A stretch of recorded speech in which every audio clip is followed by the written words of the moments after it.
A question about miracles is fundamentally a question about what reality is, what is true and real about the world, and what the future might contain in terms of its different possibilities, and whether those possibilities have something which might bring hope for us. You guys know that the Christian faith is based on two huge miracles. The first, that God became man in the person of Jesus.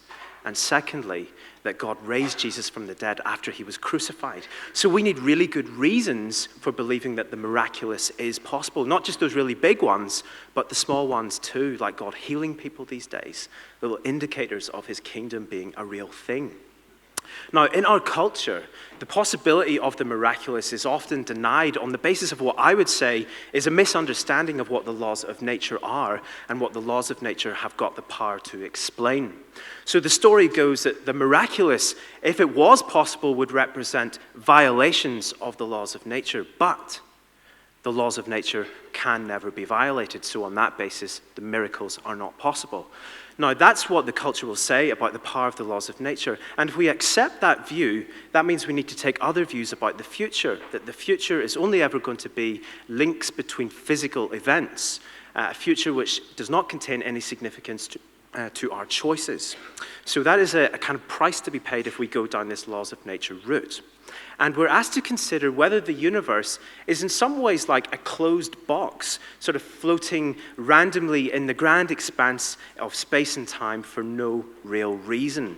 And inside the box, you've got all the answers to all of the questions that take place inside, but the box itself doesn't require reference to anything external to itself in order to have meaning. And that is the crux of this question. When we observe order and regularity in nature, the things which we describe as the laws of nature, whether we need to think more about what that would actually represent in terms of the need of a potential giver of those laws, a mind from which that order and regularity flows, and a mind upon which that order and regularity fundamentally depends. Now, when we're talking about the universe, that seems really, really big and scary, so let's think about something a little bit smaller. So think of your car. If you drive a car, think of your car. If you're not over 17 yet, think of the car that your mum and dad drive. I'm thinking of a red Volkswagen Golf, which was the first I got after I passed my test. And we are very, very clever people. We come to a full understanding of how cars work. We know what happens when we put in the petrol, when we turn the key, how the steering wheel works, the engine, the exhaust. We come to a full understanding of the mechanisms of a car and the order and regularity by which it operates. Does any of that understanding rule out the need for an engineer and a designer of the car who gave the car its laws and its mechanisms and its order and regularity by which it operates? Does any of our understanding of a car rule out the possibility that an engineer who knows lots more about cars might intervene to change the way the car operates if he has a good enough reason from time to time? So that's thinking about cars and engineers. Let's go back up to the big thing, the universe, which is just another big physical mechanism. And we see these laws, and we have the same question about where those laws come from and where they find their fundamental origin. Now, the universe does not float like a closed box in the grand expanse of space and time for no real reason.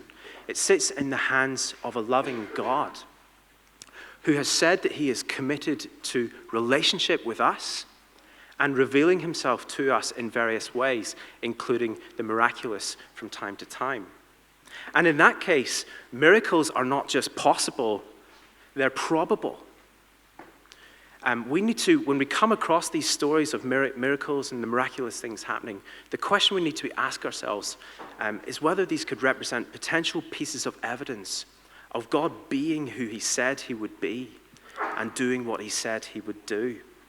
So maybe those are some helpful thoughts. I'm going to be at one of the balloon stations. Come and chat to me more about miracles.